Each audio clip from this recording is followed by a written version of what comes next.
मनुष्य भगवान महादेव के शिवलिंग के बारे में सुनता है, उस मनुष्य को जीवन के सभी दुखों में से मुक्ति मिलेगी, ऐसा भगवान महर्षि वेद व्यास जी ने कहा है। और शंकर जी ऐसे एक देवता हैं, जीवन के सभी दुखों में से महादेव मुक्त कर सकते हैं। इसीलिए महादेव का नाम है दुख भंजन महादेव, कष्ट भंजन महादेव, भीड़ भंजन महादेव। और जीवन के सभी दुखों का निवारण शिव है। लेकिन बहुत कम लोग शिव के पास पहुंचते हैं। आज से 30 साल पहले मैं देखता था शिवालय में कोई नहीं आता था। हम जब छोटे छोटे थे, कोई शिवालय तक बहुत कम लोग आते थे गांव के अंदर। और सोमवार के दिन 1-2 व्यक्ति आते थे। पवित्र श्रावण मास में थोड़े थोड़े लोग आते थे। और महाशिवरात्रि के दिन तो 5, 6, 7 लोग, 10 लोग आते थे। वही भांग पीने वाले थे। ऐसे हमारे शिवालयों में बहुत कम लोग आते थे। आज हम देखते हैं बहुत सारे लोग शिवालय में जाते हैं। एक बार मैं कहीं यात्रा कर रहा था तो एक विवाह में मुझे एक हाजिरी लगानी थी। तो मैंने फोन किया कि मैं कि तो वर और कन्या विवाह मंडप में पहुंचे, बाद में मैं आऊँ। तो बीच में वल्लभीपुर आ रहा था। तो हम उसने कहा कि 1 घंटा अब लगेगा। तो मैंने प्रीतेश मेहता को कहा कि चलो हम वल्लभीपुर में सिद्धेश्वर बुद्धेश्वर के बहुत बड़े बड़े शिवलिंग है और ये परम शिव प्रेमी। तो मैंने कहा चलो हम दर्शन करने के लिए जाएंगे और महादेव का दर्शन करें, बाद में ये बारात पहुंच जाएंगी जान विवाह मंडप में और हमारे दर्शन हो जाए। तो वहां मैं ऐसे ही दर्शन करने के लिए गया तो पुजारी इतना प्रसन्न हो गया, इतनी प्रसन्नता व्यक्त की। मैं तो ऐसे ही गया था। बाद में उसने कहा कि मेरी माँ आपको बहुत सुनती है, मैं भी सुनता हूँ। गोस्वामी थे, गिरी थे, उसके घर ले गए और उसी वयोवृद्ध माताश्री ने कहा कि बापू, मैं तो बापू ने, मैं तो आपका बेटा हूं, लेकिन नहीं आप कथा करते हैं। बहुत मुझे प्रणाम भी किया। मेरे गोस्वामी थे, बड़ी उम्र वाले थे। उसने कहा कि पहले तो पूरे दिन में 4-5 व्यक्ति यहाँ शिवालय दर्शन करने के लिए आते थे। पहले तो मेरे बेटे को कोई काम करने के लिए, हीरा घसने के लिए, बहुत सारा काम करने के लिए जाना पड़ता है। अब तो 4-5 व्यक्ति नहीं, रोज के लिए 400-500 भाई बहन यहाँ दर्शन करने के लिए आते हैं। मुझे बहुत खुशी हुई कि कम से कम कुछ तो फर्क पड़ रहा है, कोई न कोई तो सुन रहा है। अब उसको काम पर भी जाने का समय नहीं मिलता, पूरा दिन शिवालय में रहते। शिवालय मेरे दुखों का निवारण है, मेरे भाग्य का द्वार खोलना है तो शिवालय के द्वार तक पहुंचना चाहिए। और भगवान शिव एक ऐसे देवता है जीवन के सभी दुखों का निवारण है। जन्म मृत्यु, बोलो थोथराते क्यों हो? जन्म मृत्यु जरा व्याधि पीड़ितम कर्म बंधन, जीवन के सभी कर्म के बंधनों में से भगवान शंकर जी मुक्त कर देते हैं। एक शिव ऐसे देवता हैं जो कर्मों के बंधन से मुक्त कर देता है। एक महादेव ऐसे देवता हैं कि जन्म जन्मांतर के पापों में से शिव मुक्त कर देता है। लिंगाष्टक की एक पंक्ति है, एक जन्म नहीं, जन्म जन्मांतर के जितने पाप हैं, जिन पाप को कहते हैं संचित पाप, संग्रह करके रखे हुए सभी पाप, कितने जन्मों के पाप हमने संग्रह करके रखे हम सभी को भी पता नहीं।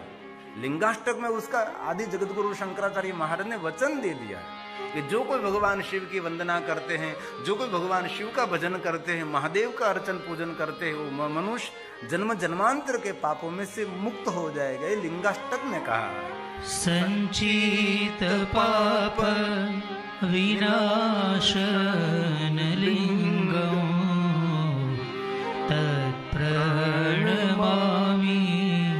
सदा शिवलिंगम तत्प्रणमामि सदा शिवलिंगम। कभी अवसर मिले तो लिंगाष्टक का पाठ करें और पवित्र श्रावण मास में विशेष प्रकार से रोज लिंगाष्टक का पाठ करें। अभी जो पवित्र श्रावण मास शुरू हो रहा है तो लिंगाष्टक का रोज पाठ करें। लिंगाष्टक सभी लिंगों की वंदना है। जिस शिवलिंग की पूजा ब्रह्मा जी ने की, इस लिंग को मैं प्रणाम करता हूं। जिस शिवलिंग की पूजा श्री हरि विष्णु जी ने की, इस शिवलिंग को मैं प्रणाम करता हूं। ये लिंगाष्टक पूरी वंदना है। और इस भुवन में, इस विश्व में पहली शिवलिंग की पूजा करने वाले ब्रह्मा और भगवान विष्णु जी हैं। सबसे पहले जिन्होंने भगवान महादेव के निराकार लिंग स्वरूप का पूजन किया वो ब्रह्मा और विष्णु है। इसीलिए लिंगाष्टक की पहली पंक्ति में और किसी का नाम नहीं है, लिंगाष्टक की पहली पंक्ति में ब्रह्मा और विष्णु जी का नाम है। आप सबको कंठस्थ है। ब्रह्मा मुरारी सुरार्चित लिंगम निर्मल भाषित शोभित लिंगम। निर्मल भाव से जो भगवान महादेव के निराकार लिंग स्वरूप का पूजन करते हैं उसके लिए कहा, क्या कहा? जन्मज दुःख विनाशन लिंगम तत्प्रणमामि सदा शिवलिंगम तत्प्रणमामि सदा शिवलिंगम। इसीलिए जन्म जन्मांतर के दुखों में से छूटने के लिए भगवान महादेव निराकार लिंग स्वरूप का पूजन करें। भोला भव दुख हर जो हमारे, एक भव नहीं, भवो भव का दुख दूर करने वाला भगवान शिव है। इसलिए कोई भी संप्रदाय में आप है, कोई भी विचारधारा में आप है, कोई भी देवी देवता के उपासक हैं, लेकिन आपके देवी देवता के उपासना करते करते भगवान शिव की विशेष उपासना करनी चाहिए, क्योंकि आपका इष्ट भी भगवान शिव की उपासना कर रहा है, आपकी कुलदेवी भी शिव की उपासना कर रहे हैं। इसलिए शिव हमारे सबका मूल है। इसलिए भगवान शिव जी एक भव नहीं, बहु भव के दुख और भय में से मुक्त करने वाला देव है।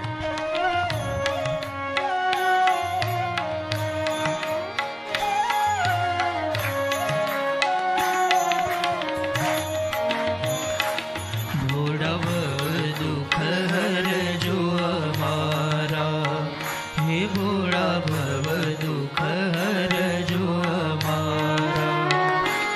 शिव शंकर सुख करनारा, भक्तों ना भय हरनारा। भोड़व दुख हर जो हमारा, हे भोड़ा भव दुख हर जो हमारा। हे महादेव, हे महादेव।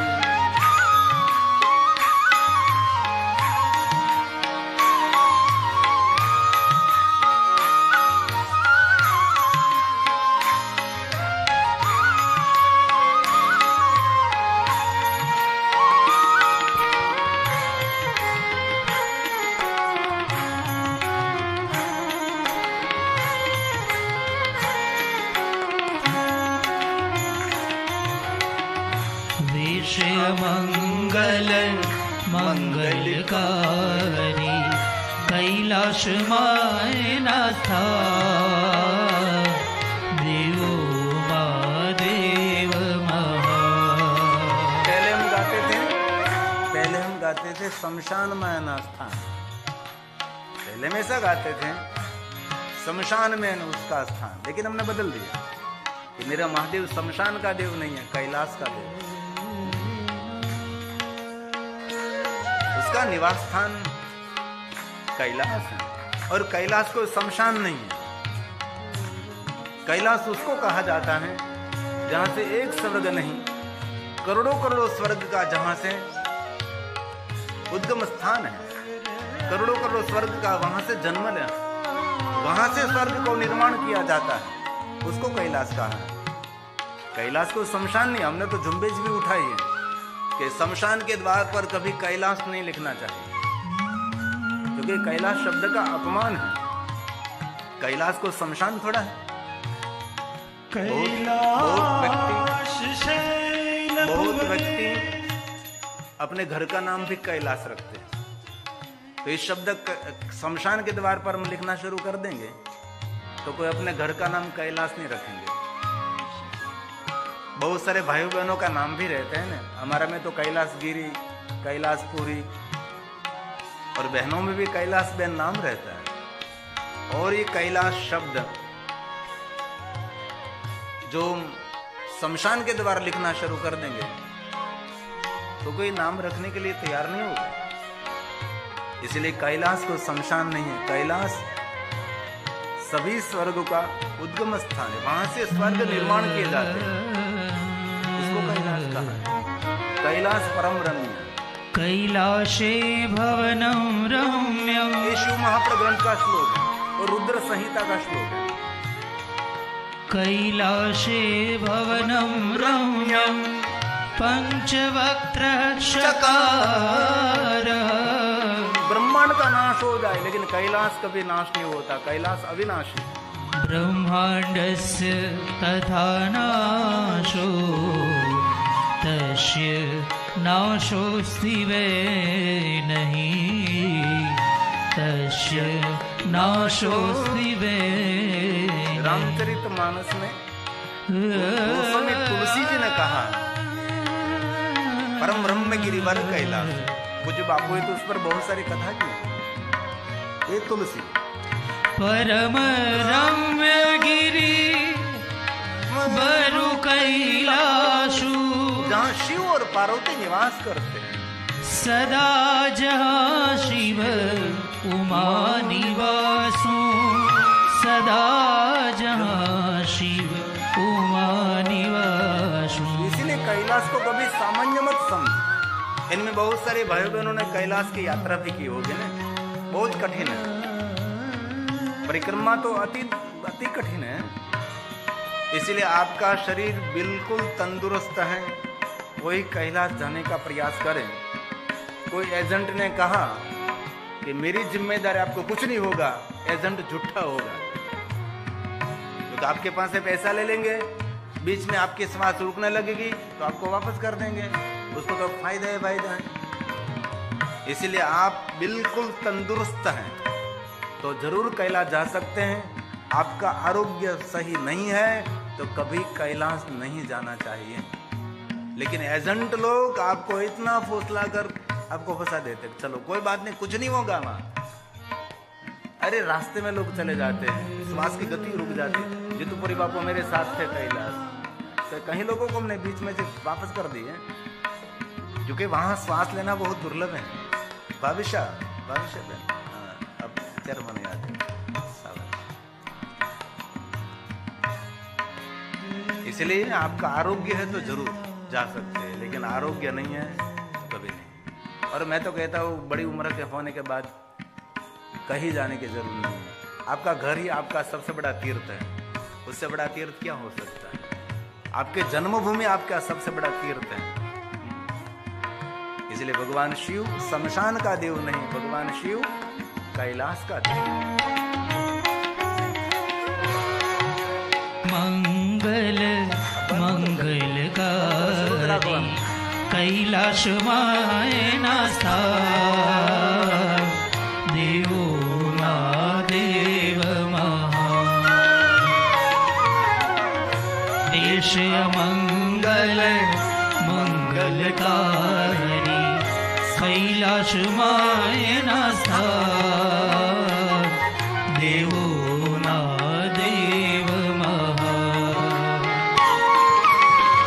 भावनिवश भोड़ा भीड़ भंजन, भावनिवश भोड़ा भीड़ भंजन, आपे सुख अपारा, भोड़ा भव दुख हर जोय मारा, हे भोड़ा भव दुख हर जोय मारा। 12 ज्योतिर्लिंग नहीं, 100 करोड़ ज्योतिर्लिंगों की महिमा है। 100 करोड़ ज्योतिर्लिंग, और 100 करोड़ ज्योतिर्लिंगों में से मुख्य नहीं 12 ज्योतिर्लिंग है। इस 12 ज्योतिर्लिंग के 12 उपलिंग भी है। कोई मनुष्य ज्योतिर्लिंग तक ना पहुंच सके तो उसके उपलिंगों की महिमा है। कोई मनुष्य हिमालय पहाड़ पर केदारेश्वर ना पहुंच सके, जो कि कठिन है बहुत, तो केदारेश्वर महादेव जाकर ज्योतिर्लिंग दर्शन न हो सके तो केदारेश्वर महादेव का उपलिंग यमुना तटे भूतेश्वरम। और ये भी बात याद रख लीजिए, गोकुल मथुरा वृंदावन की कोई यात्रा करते हैं उस गोकुल मथुरा वृंदावन की यात्रा का फल बाके बिहारी नहीं दे सकता। गोकुल मथुरा वृंदावन की यात्रा का फल भूतेश्वर दे सकता है। यमुना तटे भूतनाथेश्वरम, गोकुल मथुरा के पास। इसलिए बहुत सारे लोग गोकुल मथुरा वृंदावन की यात्रा करते, बाके बिहारी का दर्शन करते, लेकिन भूतनाथ महादेव का दर्शन करना भूल जाते हैं। अरे बहुत सारे लोग हैं वहां शिव जी का नाम भी नहीं लेते लोग, ये भी दुख का विषय है। इसी आश्रम में शिव कथा भी नहीं करने देते लोग, शिव से दूर भागते लोग, लेकिन उनको पता नहीं जिनकी इष्ट की पूजा कर रहे उनका इष्ट महादेव है। आपका इष्ट भगवान शिव के चरणों में रहता है। इसलिए कभी भी गोकुल मथुरा वृंदावन की यात्रा करने का आपको अवसर मिले तो वहां भूतेश्वर महादेव है, नर्मदा यमुना तटे भूतेश्वर, उसका जरूर दर्शन करें। उसके पुजारी गिरिनामा है। और कभी आप केदारेश्वर महादेव न पहुंच सके तो केदारेश्वर महादेव का उपलिंग भी भूतेश्वर है। और शिव महापुराण ग्रंथ कोटि रुद्र संहिता का श्लोक है, केदारेश्वरं सजातं भूतेशं यमुना तटे महापापहरं प्रोक्तं महापापहरं प्रोक्तं पश्यताम् अर्चतां तथा। दर्शन करने मात्र पश्यताम् अर्चतां तथा। अर्चन करो अथवा दर्शन करो। वो मनुष्य अपने जन्म जन्मांतर के पाप में से मुक्त होगा। और जो मनुष्य केदारेश्वर महादेव न पहुंच सके वो मनुष्य यमुना तटे भूतेश्वरम। भगवान शिव के बिना सब कुछ दुनिया में अधूरा है, शिव से सब कुछ पूर्ण है। इसलिए शिव महापुराण ग्रंथ में पूरी लिंगावली कही, अगणित शिवलिंगों का वर्णन किया है। लेकिन सर्व मनुष्यों के लिए सर्व मनोकामना पूर्ण करने वाला का शिवलिंग है तो पार्थेश्वर महादेव है। आपके घर में जो शिवलिंग रखते हैं उसको कहते हैं चलित शिवलिंग। अंगुष्ठ के नाप का रखना चाहिए, बड़ा हो तो नित्य पूजा करो। घर में शिवलिंग रख सकते उसको कहते हैं चलित। कहीं मंदिर में प्रतिष्ठित हुआ शिवलिंग, उसकी पूजा तो दक्षिण दिशा में बैठकर उत्तर दिशा की ओर दृष्टि रखकर कर सकते हैं। स्वयंभू और ज्योतिर्लिंग की पूजा कोई भी दिशा में बैठकर कर सकते हैं। परंतु आपके घर में जो शिवलिंग है चलित शिवलिंग, उसकी पूजा सामने बैठकर कर सकते हैं। इसीलिए हमारे सबके घर में भगवान महादेव का लिंग स्वरूप है, उसको नर्मदेश्वर महादेव भी कहते हैं। नर्मदा का शिवलिंग छोटा सा होता है। और नर्मदा के सभी शिवलिंग कोई प्रतिष्ठा नहीं की तो वे सभी शिवलिंग प्रतिष्ठित हैं। नर्मदा के जितने कंकर है सभी शंकर का ही स्वरूप है। इसलिए ज्यादातर घर में भगवान नर्मदेश्वर महादेव का शिवलिंग रखिए। ज्यादातर घर में यही होते हैं नर्मदेश्वर महादेव, जिनको चलित शिवलिंग कहा है।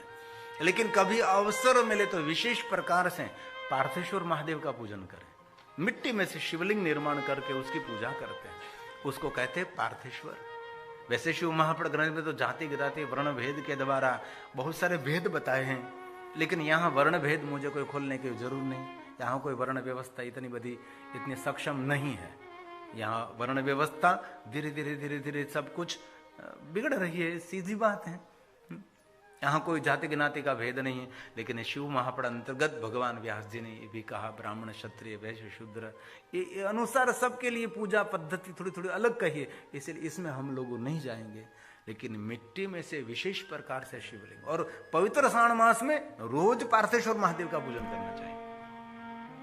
कठिन नहीं है।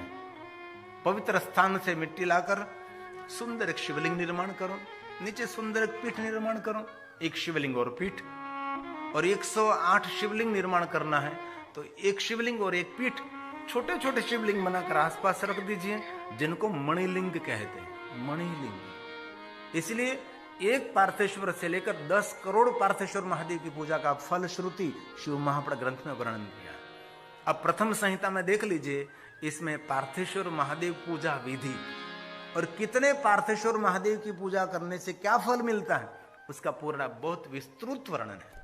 सभी देवताओं ने पार्थेश्वर महादेव का पूजन किया, सभी राजाओं ने पार्थेश्वर महादेव का पूजन किया, सप्त ऋषियों ने पार्थेश्वर महादेव का पूजन किया, भगवान राम जी ने पार्थेश्वर महादेव का पूजन किया।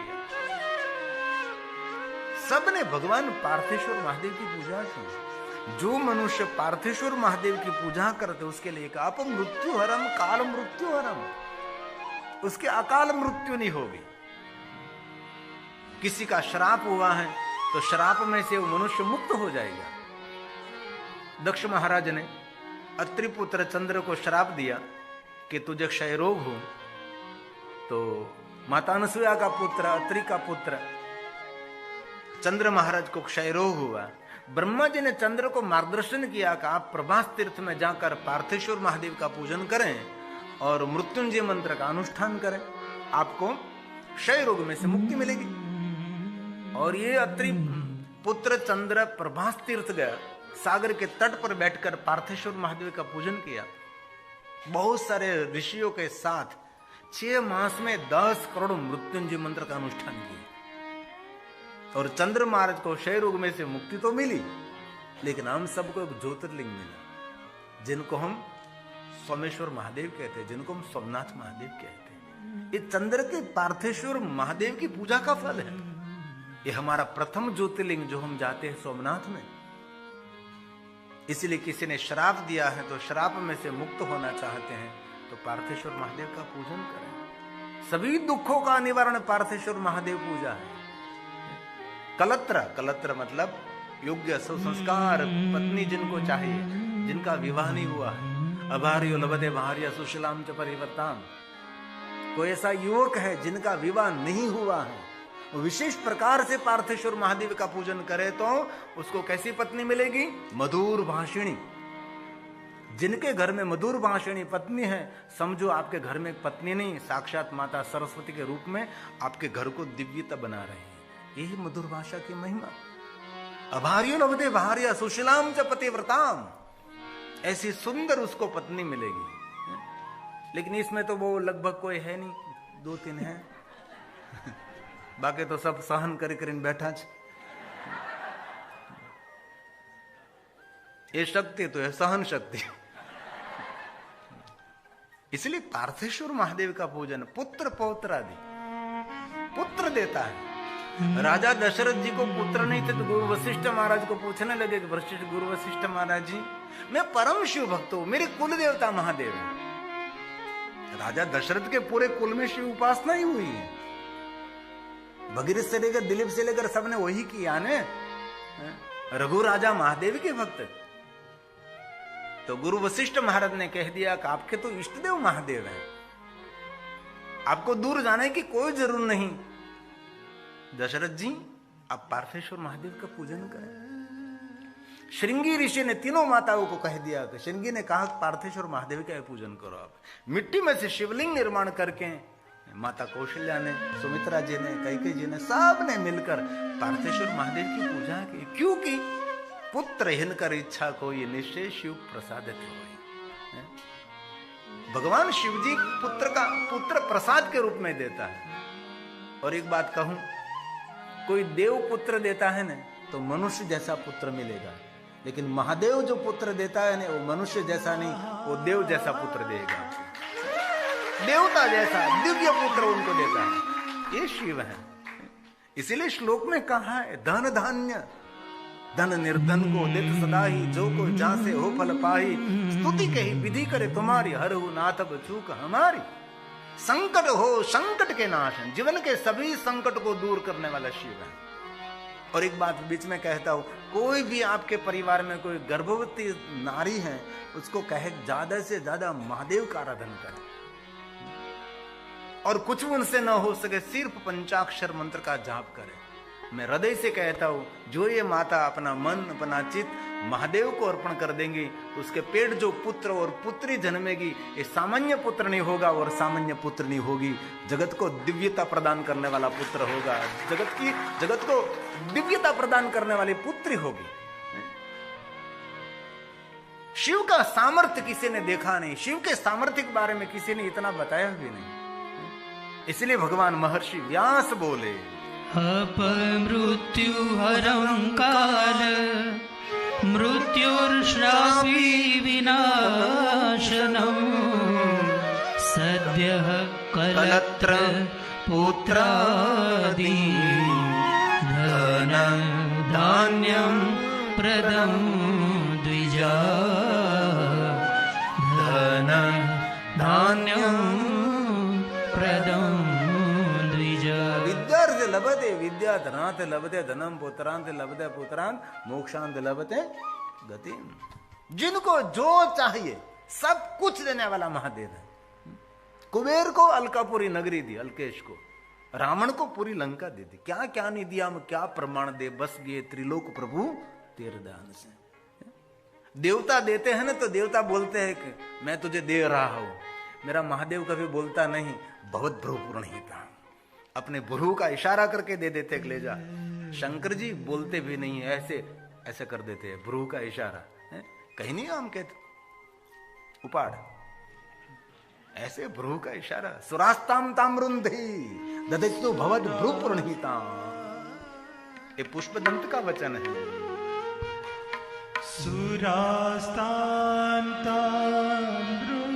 कितनी सुंदर बात, कितना सुंदर प्रमाण है। देवताओं के पास इतना वैभव, इतनी धन संपत्ति वैभव है, तो देवता कहां से लाए, कभी तो सोचे। देवता सभी महादेव के पास से लाए हैं ना। देवताओं के पास जितना सामर्थ्य शिव जी ने दिया है, और भगवान राम ने तो कदम कदम पर कहा कि मेरे पास जो सामर्थ्य है ये शिव की भक्ति का फल है। द्वारकाधीश कृष्ण ने बार बार कहा कि मेरे पास जो सामर्थ्य है ये महादेव की भक्ति का फल है। और द्वारकाधीश कृष्ण ने कदम कदम पर 5 पांडवों को महादेव की भक्ति का मार्गदर्शन किया है। ये पुष्पदंत का सुरास्ताम सुरास्तां त्रामृद्धि ददति तु भवद्भ्रू प्रणहिता। अपने भ्रू के इशारे मात्र से सब कुछ देने वाला देव, अपने पास कुछ भी नहीं। नहीं स्वात्मा रामो विषय मृग तृष्णा भ्रमयति। विषय मृग तृष्णा भ्रमयति। भगवान शिव जी को कभी कोई भ्रमित नहीं कर सकता, क्योंकि जो कुछ दुनिया में दिखाई देता है सब कुछ भगवान शंकर जी का ही सर्जन है। इसलिए शिव सबसे निराला है, शिव सबसे अलग है, शिव सबसे जुदा है। शिव समान दुनिया में कोई नहीं, शिव की बराबरी करने वाला दुनिया में कोई है ही नहीं। इसलिए पवित्र श्रावण मास आ रहा है, विशेष प्रकार से पार्थेश्वर महादेव का पूजन करें। हमारे भाई बताएंगे आपको कैसे पार्थेश्वर महादेव का पूजन हो रहा है, उसको सब कुछ पता है। भले जितना हो सके इतना विशेष प्रकार से पार्थेश्वर महादेव उत्सव करें। 1 महीने में 1.25 लाख पार्थेश्वर महादेव की पूजा करते हैं। अभी हमने अहमदाबाद में कथा की थी। हमारे अहमदाबाद के जो रहीश 10 है, इसमें से एक अनिला बहन हमारे पटेल, अनिला बहन नरेंद्र भाई पटेल, अभी विशेष प्रकार से मालसर उसने सभी व्यवस्था कर ली कि 1 महीने में 1.25 लाख पार्थेश्वर महादेव का पूजन करना है। 1 महीने में आप कर सकते हैं। जो निवृत्त है वो तो बहुत कुछ कर सकते हैं, और ज्यादातर इसमें निवृत्त ही मेरे सामने बैठे हैं। बहुत कम हो गए जो सर्विस नौकरी करते हैं। तो 1 महीने तक लगातार करो, आपको भी आरोग्य मिलेगा, आपको भी मन की शांति मिलेगी, आपकी जो प्रजा है वो जहां है वहां उनको सुख मिलेगा। ये पार्थेश्वर महादेव की पूजा का प्रभाव है। मैंने कल भी कहा था कि देव की पूजा करते हैं उनको ही सुख मिलता है, लेकिन महादेव की जो पूजा करते हैं उनको भी सुख मिलता है, उनके पूरे परिवार को भी सुख देने वाला भगवान महादेव है। इसलिए विशेष प्रकार से पार्थेश्वर महादेव की पूजा करें। थोड़े श्लोक में आज शिव महापुराण में से आपके समक्ष में पार्थेश्वर के बारे में, अभी हमने इस साल सोमनाथ महादेव में कथा की थी, तो 9 दिन मैंने पार्थेश्वर महादेव पर बहुत कुछ कहा था, लेकिन ये थोड़े श्लोक आपके समक्ष में कहने का प्रयास करता हूं, जो पार्थेश्वर महादेव के बारे में बहुत सुंदर बात भगवान ने बताई है, बहुत सुंदर है। इसमें कहा है, हे मुनीश्वरों, पार्थिव लिंग की पूजा भगवान शिव के नामों से बताई गई है, वह पूजा संपूर्ण अभिष्ट फल देने वाली है। भगवान शिव जी के 1000 नाम भी हैं, भगवान शिव जी के 108 भी नाम हैं, और ये कुछ भी आपसे न हो सके तो पंचाक्षर मंत्र से पार्थेश्वर महादेव का पूजन कर सकते हैं। 108 नाम तो जग प्रसिद्ध है ही, और ये आपसे ना हो सके, भले कोई बात नहीं, आप पवित्र श्रावण मास में रोज न कर सके, लेकिन पवित्र श्रावण मास में जितने सोमवार पड़ते हैं, इतने सोमवार के दिन विशेष प्रकार से यहां भी कर सकते हैं, देवू भाई पर कर सकते हैं, यहां भी विशेष प्रकार से पार्थेश्वर महादेव उत्सव कर सकते हैं। सुबह में समय रख दीजिए, 1 घंटे 2 घंटे 3 घंटे में संपूर्ण पूजा पूर्ण हो जाए। अभिष्ट फल देने वाली ये पार्थेश्वर महादेव की पूजा है।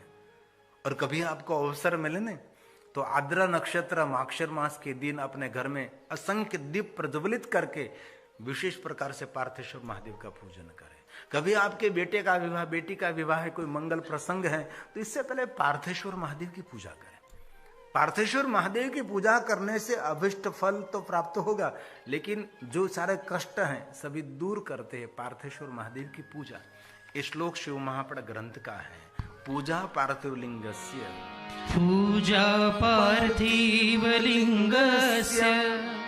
संप्रोक्ता शिवनामभिः तां शृणुध्वं मुनिश्रेष्ठा सर्व काम प्रदायिनी सर्व काम प्रदायिनी। कुछ तो तथ्य होगा ने, शिव महापड़ ग्रंथ में श्लोकात्मक कहा है, तो उसमें तो कोई तो तथ्य होगा ने। ऐसे तो भगवान ने नहीं लिखा होगा, कुछ तो हमारे लिए इनमें होगा। ऐसा नहीं पार्थेश्वर महादेव की पूजा सिर्फ बहनों करे, भाइयों को भी करनी चाहिए। राम ने कदम कदम पर पार्थेश्वर महादेव का पूजन किया। जहां जहां राम ने पार्थेश्वर महादेव का पूजन किया, वहां लिंग रूपेण सतमः अनुग्रह लोकानाम, जगत पर अनुग्रह करने के लिए भगवान महादेव जी वहां लिंग रूप में प्रकट रहे हैं। सब ने मिट्टी में से शिवलिंग निर्माण करके पूजा की। आपके पास समय है तो करना चाहिए, जो समय नहीं है तो नहीं कर सकते। जगत परमात्मा की प्रतिकृति कौन है? तो मानव है, हम स्वयं हैं, उसकी प्रतिकृति। हमारा पहला धर्म क्या है? दूसरों की सेवा करना, वो हमारा पहला धर्म है? नहीं। मंदिर में जाकर भगवान की पूजा करना, वो हमारा पहला धर्म है? नहीं। बैठे बैठे माला जप करना, वो हमारा पहला धर्म है? नहीं। दान करना, वो पहला धर्म है? नहीं। कथा सुनना, वो पहला धर्म है? नहीं। मनुष्य का पहला धर्म है परमात्मा ने दिया और सुंदर शरीर, उसकी बाह्य पवित्रता और भीतरी पवित्रता रहे। ये शरीर रोगग्रस्त न हो जाए, ये हमारा पहला धर्म है। पहली पूजा भगवान की नहीं कहीं, पहली पूजा हमारी है, स्वयं की है। ये सीमेंट कंक्रीट का मंदिर, पत्थरों का मंदिर कोई राजा ने बनाया होगा, अथवा कोई देवताओं ने बनाया होगा, कोई शिव भक्तों ने निर्माण किया होगा, लेकिन ये मंदिर स्वयं परमात्मा ने बनाया है। नहीं सीमेंट से बना, नहीं सीमेंट कंक्रीट से बना, नहीं पत्थरों से बना, ये परमात्मा ने दिया हुआ है। इस पत्थर से बने हुए मंदिर में तो हमारा चलता है, लेकिन इस मंदिर में परमात्मा का चलता है। परमात्मा जैसे निर्णय लेते हैं वैसे इस मंदिर चलता है, इसलिए हमारा मंदिर ये शरीर है। और ये मैं नहीं कहता, आदि जगत गुरु शंकराचार्य महाराज ने कहा, ये हमारा मंदिर है। त्वं गिरिजामति सहचरा, उसको मंदिर की तरह रखिए, मंदिर की तरह रखिए। और आज भारत देश को देखकर दुख नहीं हो रहा है? 2 दुकान छोड़कर मेडिकल, छोटे छोटे शहरों में मल्टीप्लस हॉस्पिटल होने लगे हैं। शर्म आनी चाहिए। 30 साल का युवक गैस और एसिडिटी से पीड़ित है। 30 साल की उम्र है, वो तो बचपन है छोटा सा है, और इसमें वो गैस एसिडिटी से पीड़ित है, डायबिटीज से पीड़ित है। क्या हमारा जीवन रहा? क्या खाते हैं, किस तरीके से खाते, किस समय खाते हैं? कुछ भी नहीं, पता ही नहीं सुबह में क्या खाना चाहिए। दोपहर का भोजन, रात का भोजन हमारा कैसा होना चाहिए, कुछ भी पता नहीं है। मेरे शास्त्रों में ये सब कुछ बातें कही है। जिनका शरीर रोग से पीड़ित हो गया ना, वो सबसे बड़ा कंगाल है, वो भिखारी जैसा लगता है ना। इसलिए अपने शरीर का आप स्वयं ख्याल रखें। एक पुराणों में बहुत कुछ कहा है, एक बात नहीं छोड़ी। आपके पास आरोग्य है तो आप 3 घंटे कथा सुन सकते हैं, आपके पास आरोग्य है तो दूर दूर से कथा सुनने के लिए पहुंच सकते हैं। एक शरीर जर्जरित हो गया, वृद्धावस्था हो गए, ये बात अलग है, लेकिन आपके पास आरोग्य नहीं है तो आपके पास कुछ भी नहीं है। इसलिए खाने पीने में आपका संयम होना चाहिए, लेकिन हमारे पास कोई संयम नहीं है, इसलिए हम रोग से ग्रस्त हो जाते हैं। इसीलिए इस मंदिर का जतन करें, भगवान ने दिया हुआ मंदिर है, आरोग्य से भरे रहें। इसलिए पहली पूजा भगवान की नहीं करते हम। हमारे आचार्य जी पूजा कराते हैं तो पहली बिंदी भगवान को नहीं, पहली बिंदी हमारे बाल में करते। पहले आप सब अपने बाल में बिंदी करिए, पहले आप सुंदर वस्त्र धारण करिए, पहले स्वयं आप माला धारण करिए, है ना, पहले पवित्राकरण करिए, मुख में जल रखिए, और बाद में सब कुछ शुरू होता है ना। ये क्या है? वो अपने स्वयं की पूजा। हेलो भक्तों, राधे राधे, हर हर महादेव। तो कैसे हैं आप सब? आई होप आप सब अच्छे होंगे। आपका मेरे चैनल डिस्कवरी ऑफ धर्मा में स्वागत है। तो भक्तों, कहते हैं भगवान शिव को दुख भंजन इसलिए कहा जाता है क्योंकि वो भक्तों के दुखों को हरने वाले हैं, उन्हें दुखों का नाश करने वाला माना जाता है। तो चलिए थोड़ा विस्तार से जानते हैं। भक्तों के रक्षक हैं। भगवान शिव को करुणामय और भक्तों के प्रति अत्यंत दयालु माना जाता है। वो अपने भक्तों को कष्टों को दूर करने के लिए सदैव तत्पर रहते हैं। जब भक्त किसी भी प्रकार की कठिन परिस्थिति में होते हैं तो वे भगवान शिव की शरण में जाते हैं और शिव उनकी सहायता करते हैं और दुखों को हरते हैं। भगवान शिव भस्म धारण करते हैं जो संसारिक मोह माया से परे होने का प्रतीक है। यह दर्शाता है वे जीवन के नश्वरता को समझते हैं और भक्तों को भी इस सत्य से अवगत कराते हैं जिन्हें उन्हें दुखों से मुक्ति मिलती है। सती के देह त्यागने के बाद भगवान शिव ने भस्म को अपने शरीर पर लगाया था जो उनकी पीड़ा और दुख का प्रतीक है। यह कथा भी उनके दुख भंजन के स्वरूप को दर्शाती है, इसलिए भगवान शिव को दुख भंजन कहा जाता है। वे अपने भक्तों के दुखों को हरने वाले हैं, उन्हें सुख शांति प्रदान करने वाले हैं। तो भक्तों, कैसी लगी आपको आज की ये कथा? कहते हैं कि भगवान शिव ही एक ऐसे देवता हैं जो सभी के दुखों को से मुक्त कर सकते, चाहे वो पापी व्यक्ति क्यों ना हो। अगर भगवान भोलेनाथ की शरण में जो भी व्यक्ति जाते हैं वो उनके दुखों से मुक्त कर देते हैं और उनके पापों का भी नाश कर देते हैं। तो भक्तों, इस सावन में 2025 में आप शिव की भक्ति में जरूर लीन रहिए। आप जो भी आपकी मनोकामनाएं हैं, जो भी आपके कष्ट, भगवान से उन सभी को दूर कर देंगे और आपकी सारी मनोकामनाओं की पूर्ति करेंगे। तो भक्तों, कैसी लगी आपको आज की ये कथा? कमेंट बॉक्स में ज़रूर बताएं और कमेंट बॉक्स में हर हर महादेव लिखना न भूलें। मिलते हैं एक अगली नई कथा के साथ। राधे राधे, हर हर महादेव। यूं ही हमारे चैनल से जुड़े रहिएगा। धन्यवाद।